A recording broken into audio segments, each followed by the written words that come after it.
Hi, my name is Bob Kemerait. I'm grateful to be here with you today. It's the first time since 2000 when we've not been able to meet in person for this disease and the research update tour, Cotton Peanut Field Day in August of every year. I regret that, but I'm glad that through the support from our commissions, the Cotton and Peanut commissions, we can be here at least to videotape.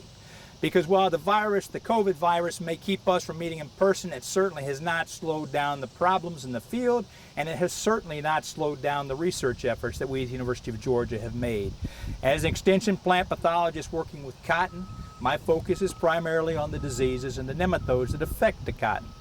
Okay, the biggest problems we've seen so far this year, we've seen some target spot.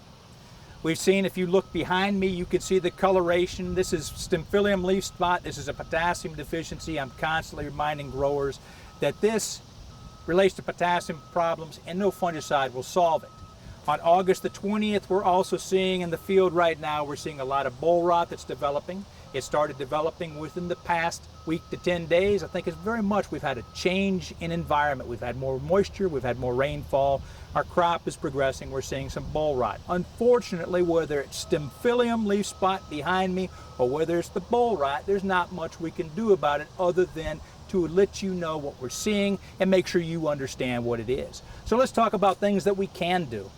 Let's talk about the research efforts, the cooperation, the coordination, and much of it's coming through our Cotton Commission, which we at the University of Georgia are grateful for.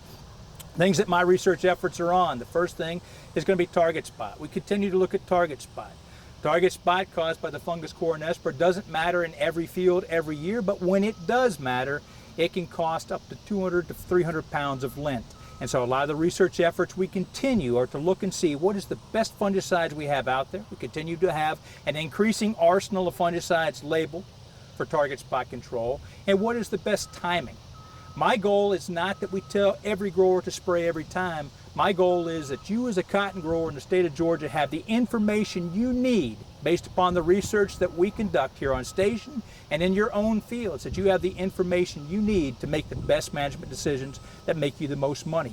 And that may be using a fungicide once, maybe a fungicide twice for control of target spot or areola mildew, or it may mean not using a fungicide at all. That's the kind of research we're looking at for target spot and areola mildew.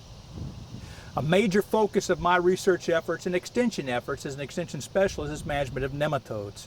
Again, by the time you plant the seed, when you cover that furrow, there's nothing, basically nothing other than perhaps a Band-Aid Vidate application that can go out later that you can do to manage nematodes.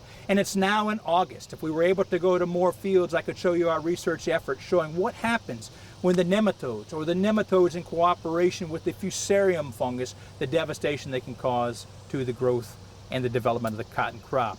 And so a lot of my efforts go towards the extension and the research for both increase in variety use, resistant varieties. We now have varieties that we're testing which are both resistant to the root knot nematode and to the reniform nematode. And we also look and see how some of our new nematicides coming out, how those nematicides can be used or integrated into an overall management program to help reduce the damage from the nematodes.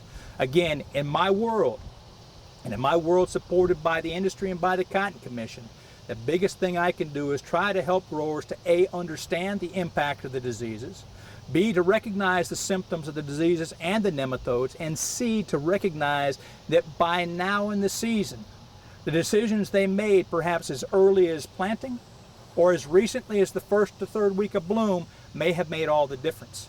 That's what our research efforts are underway.